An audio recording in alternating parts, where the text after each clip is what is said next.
What's good, everybody? What's good, everybody? Welcome to another episode of Mama Knows Best, Sorta. But I'm so excited. My mama's nowhere to be found. I mean, this is just a beautiful episode, man. This podcast should really be called Black Excellence, Black Men Excellence. I got my big brother Vic. Okay, I got Rez coming on here. Rez, I know you're the editor. I pay you a lot of money per month. Don't come in here trying to take over my goddamn podcast. You already get on my goddamn nerves. Like, I can't stand you, Rez. Don't come on here doing no bullshit. Okay, I'm gonna give you the rule because I don't want no smoke with Vic. He comes from Kansas City, and that's a real nigga over there. But you, Rez, don't come on here. You know what I'm saying? Throw me off. But man, we super excited. Y'all know off the thumbnail, off the the great title that we put together. We talking about Canelo Crawford, a hell of a fight. Obviously, Bud beat Alvarez yesterday by unanimous decision to become undisputed super middleweight champion. Man, I can't talk on this Sunday morning, but a hell of a fight yesterday, man. I had to bring on two experts on here that follow boxing, and Vic, and then Rez, who obviously competes in UFC. So we're gonna get right into it, man. What was you guys' biggest takeaway from the fight yesterday? I'm gonna go to my boy Vic first. Man, my biggest takeaway from yesterday's fight, man, was Bud just showed everybody what he been saying for the longest, man. He one of the best. He one of the greatest. This is his time right now. So, he just showed us that. And Canelo on the back end of that career, man. He got about 2 more left, man. I think that's about it. He run into some more Terrence Crawfords. He might be out of here. Why do you feel like, based off of what you saw yesterday, or not even just yesterday, because we know, like we said off camera, Canelo just came off of a fight. What are some of the red flags you saw from Canelo that you feel like it's about that time? He kind of got figured out last night, man. It was I seen a lot of right hands being thrown that wasn't effective, So if he can figure that out, Bud can figure that out, and he just exposed that on live television, the next couple guys are gonna be able to figure that out. They got the skill sets, and they're gonna punish him. I disagree with that, though, because I feel like really the way Canelo fought yesterday. Now, I do agree, and again, we have to make it very clear. This is Vic Sports, so he knows boxing. So I'm a respectfully. Your disagree. opinion is valuable. Yeah. But I would say, yes, this is not Canelo of 5 to 10 years ago. I think we all can agree on that. I think Rez would agree with that as well, obviously, right? But I think what makes it so much difficult is just I watched Canelo. He still looks sharp.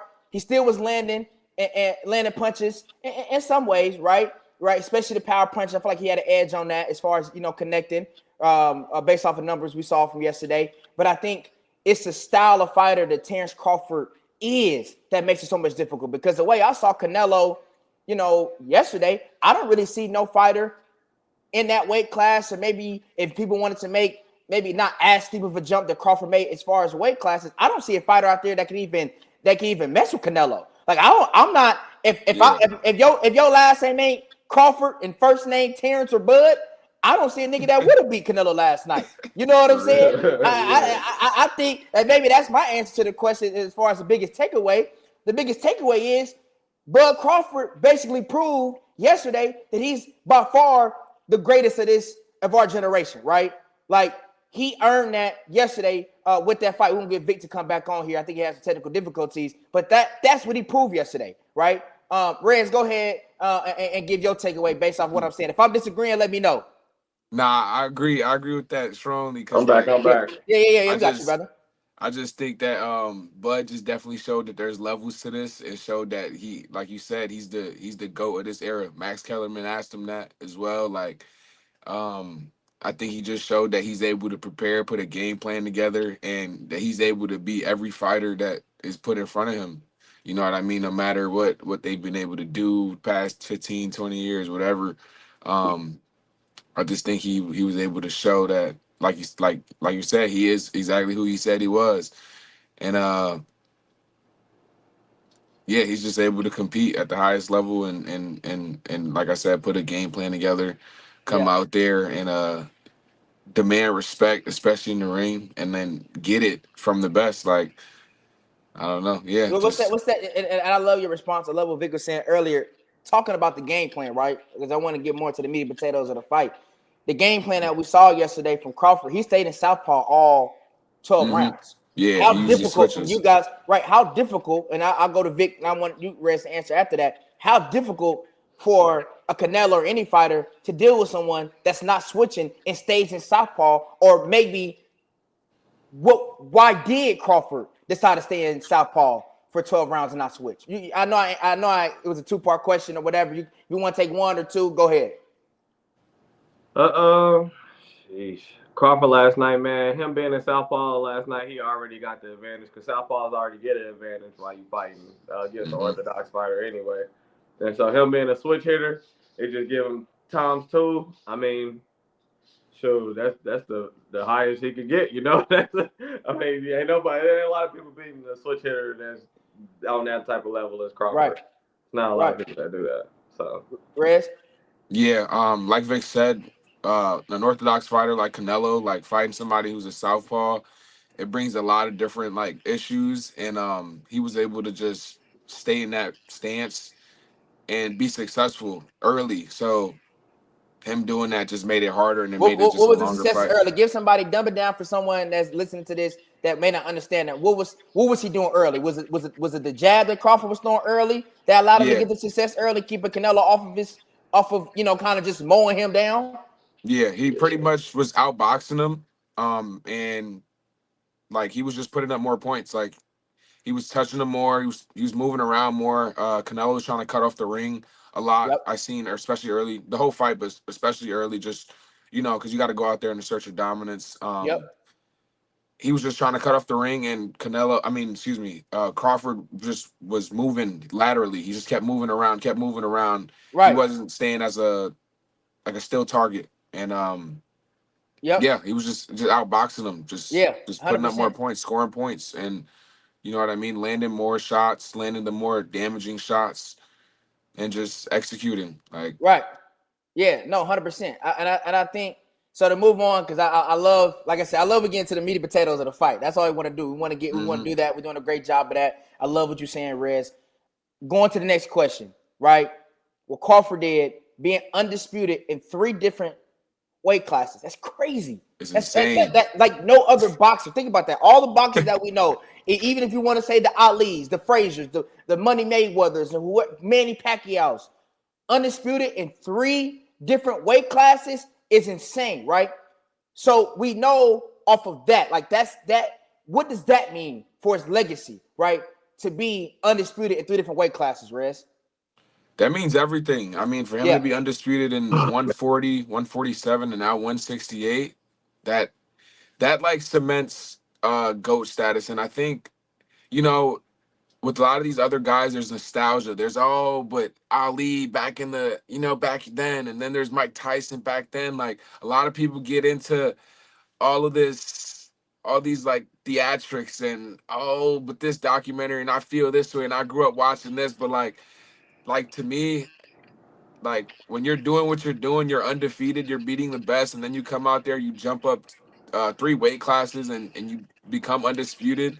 You carry the weight well, you take the punches, and you do what he did against someone who's regarded as the best. Like we're watching Michael Jordan of boxing, like right now. Like we're watching this type of level of athlete in this sport. You know what I mean? And it needs to be respected. And like, I don't know, there's nothing you can do but respect it. And Hey, yeah, that's you said a lot right there, but that's a clip right there. We're gonna put that all over social media. He's Michael Jordan, the boxer, right now. No, I love that. I think for his legacy, and we're gonna get you in here too, Vic. I think for his legacy, man, it just shows me, man, there's a different level of resiliency, right? And I think it speaks to why I got so much love and respect for a guy like Vic is, growing up with Vic and just seeing his story and what he's doing. And even just, we spent some time together in Tampa, a little over a month ago, and just hearing how he's talking, it's like, man, no excuses. Hey, I maybe was not handed everything in life, but hey, what I know that I'm going to be, what I want to take in life, right? I'm going to go take it. I'm not going to make no excuse. I'm going to work hard. I'm going to outwork everybody. I'm going to become the most skilled, and I'm going to go do that. And I think that's why Crawford has so much love from not only our community, but is respected from the boxing community, because it's like he didn't make no excuses. He's not really theatrical.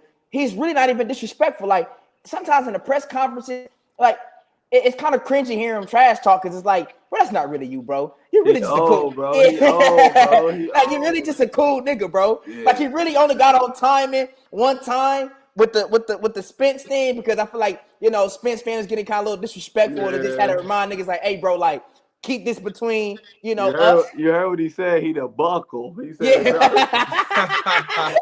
Hey man, that Right, was the weakest shit right. ever, Yeah, bro. that was the weakest shit ever.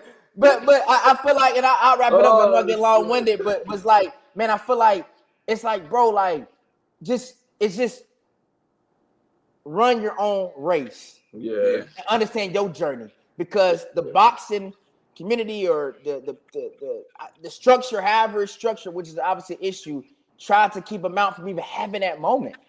So that's what stood out to me, man. His legacy just represents something that we all can relate to, and I think that's what makes you just bigger than you in the sport. You know what I'm saying? Win for us last night. He won for us last night. Yeah. Go ahead, Vic. Yeah, because I repeat the question. I know just some. But no, what does this win do for Crawford's legacy, in your perspective? He can ride off on a white horse tomorrow and retire and never show his face again if he wants. Nah, for right, real. straight up. He could be the mayor of Nebraska tomorrow. He don't give a fuck. You know? Right. He good, man. He just did it, man. He did something only Grace can do, man. Yeah, he did something, man, and I think always with some of the greatest things I love about boxing is, you know, obviously like some of the photos and stuff, but I know Reg has a lot of this stuff pop up, but like it was him in the ring and then his son with the belt, you know, or him with his walking with his daughter. I think, you know, a lot of that makes him more relatable, and even, look Canelo with his wife and his children. Like, these dudes are, you know, very relatable, and they're competing something that's life or death, but you get to see life after the fight. And I feel like we got to see a lot of that within Crawford. So that was dope. But, man, I love what we're doing. This is the last question that we're going to do for today. Crawford, Mayweather. We saw that question given to Canelo yesterday. And Canelo, we got to give his credit, you know, Vic and Rez. Canelo, after the press conference, even in the ring, was super humble, super respectful. Just a class act all the way through and through. No excuses. And he really gave Bud his props in front of the Allegiant Stadium with 70,000 people there, right? It felt like it was 65,000 Hispanics. He had no choice. He got his ass beat. But we see some people go up there and kind of still be, you know what I'm saying? Like, he was a little bitter, crazy. He was a little bitter still. A little bitter. But, you know, to get back to the question, Canelo said that Crawford is way better than Mayweather. Vic, where do you stand on that question? Crawford, Mayweather, who's a better fighter? Who's a better boxer? If we going off of skill, I'm gonna say Bud, because he can hit it a little bit harder than what what Mayweather can hit. But we going off a resume, I still gotta go Mayweather. Mayweather beat 26 champions or something like that. That's something that they haven't been done before. So, you know, it just depends on how you look at it. But off of skill though, I gotta say Bud, just because of what I saw last night. Rez? For sure. Well, same here. I'm gonna go with Bud, man. I think that Bud, him being able to beat Canelo, right now when Canelo's, I mean, I wouldn't say this is exactly his prime, but he might be riding out of his prime. But when Canelo fought Mayweather, he was 23 years old. He was real young. You know what I mean? And with Mayweather, I think although he has beat a lot of champions, like, you can say the way he chose his career and when he chose to fight certain people. Be respectful. It was a little. We're talking about Money Mayweather. Be respectful. Watch your mouth, Rez. I love Mayweather. Watch your mouth, Rez. Now we about to be saying Mayweather. Money. We gotta call a spade a spade. We gotta call a spade a spade. But I'm just gonna go with Bud, man. I think Bud is able to execute a game plan. He's able to, you know what I mean, like, get to his opponents, hit them, and completely knock them off their game plan. And you know, they're both undefeated, so it's a close call. But yeah, I'm gonna have to give it to Bud. Right. I what you said earlier, bro, was super dope. You know, a few minutes ago, kind of just saying that, you know, Bud is a Michael Jordan of this era, and we're watching it. And I kind of feel like this question is, in a sense, to dumb it down for me, because I feel like basketball is my expertise. It's kind of like that Michael Jordan versus LeBron James type comparison, where yes, from, you know, a lot of people are going to say that Michael Jordan is more skilled than LeBron James, right? Especially on the offensive side of the ball, right? But what Mayweather represented, what LeBron represented is what they did under the pressure, under the scrutiny. Does that give you a boost, right? Because LeBron came in an era where cell phones, everything is being scrutinized. Yeah. We was out in Vegas, right? And we saw LeBron was walking to go see his son play, and it was all over social media, him just walking to the game, right? Yeah. And so just the pressure that and then just coming in at 16 and you're being compared to this person, right, in your entire career, like he was able to deliver under that much pressure. And I think what Mayweather, what he represented was he was kind of the first guy like LeBron to be like, hey, I mastered the system and now I'm controlling the system. And people didn't like that. People don't like to see a brother be on top of the game and to be a free black man. What Mayweather represented was a free black man, right? And when you're a free black man in this world, from a corporate standpoint, from entertainment or a sports perspective, they're going to try to kill you. Look what they did to Shedeur Sanders. He came out of Colorado with his father as a free black man. He went from being projected first round top 10 to being drafted what? Yeah. As a brand. As a brand. I know I'm going kind of way off in the whole other type of deep end, but you said what you're saying. Like, you know what I'm saying? Like what Mayweather did under that much pressure, like I feel like sometimes it's unfair to even ask this right now because we fresh off of just seeing a master class, but we sometimes forget, especially younger Mayweather, what he was able to accomplish. Am I wrong by saying that though? Yeah, that's why I don't want to. That's why I don't want to just put that's why I said skill wise, I'll take Bud, but I can't just say take Bud over Mayweather just because of what happened last night. Because Mayweather already did it when he was 40. So I mean, shit, it's just up to how you look at it. Like, he did a lot for boxing too, though. Like, you know what I'm saying? Like he pushed a lot of things forward, and of course but like skill wise, we're talking about in the ring. Probably. I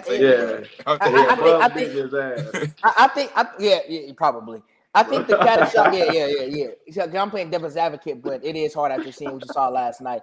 I think the catastrophic mistake that Mayweather made, the only criticism I would have for him, he should have fought Pacquiao a couple years earlier. Because instead of fighting him he fought him in 2015? He was on roids. Right, if he would have fought him in Pacquiao was, and they wasn't trying to tell him about something, like they wasn't trying to show his test or something. That's why it was taking so long for him to fight him. Well, that's why I got Vic here. Yeah, that's why I got Vic here. Mayweather would have whooped him a long time ago. It wasn't no reason to. Yeah. I wish. Like that's what I say, man. And this be my last point I'm making. I'll let y'all get the closing statements. I think with it being on Netflix yesterday, a lot of people were able to see how great this sport is. We said off camera, UFC, boxing, two of the most technical sports, right? You talk about golf, UFC, boxing, baseball, martial arts, like those are like all mixed martial arts. I'm sorry. All of that. I mean, it's just it's all technical, right?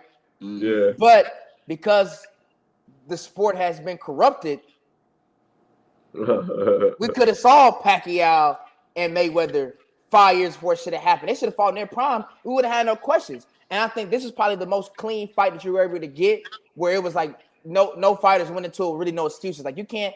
After that fight yesterday, I'm not really off of the boxing coverage I've seen. I'm not seeing a lot of excuses being made. It was just like, Bud was better. No, this has been the best year for boxing in a long time, and it got to go a lot of praise to Turkey Al Sheik because he making all these fights that we want to see happen. Yeah, So and it's been you got to kind of catch up on the fights that happened this year. Like we had a couple Bivol and Better Beeves. That was two top tier guys that fought each other just like this fight. So, and it was all under him. So you just got to tap into the sport, man. I'm gonna start sending you the fights. Yeah, most definitely. Yeah, we locked in, Rez. I'll give you the last word for get out of here. Hey man, we watching greatness. People need to appreciate greatness when we see it. Man, that's really it. That's really it. Hey, well, that's episode 44.